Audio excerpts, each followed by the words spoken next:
بسم الله الرحمن الرحيم لا أقسم بهذا البلد وأنت حل بهذا البلد ووالد وما ولد لقد خلقنا الإنسان في كبد أيحسب أن لن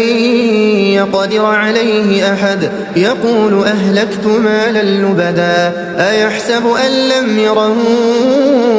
أحد ألم نجعل له عينين ولسانا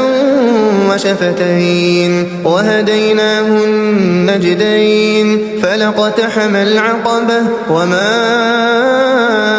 أدراك ما العقبة فك رقبة أو إطعام في يوم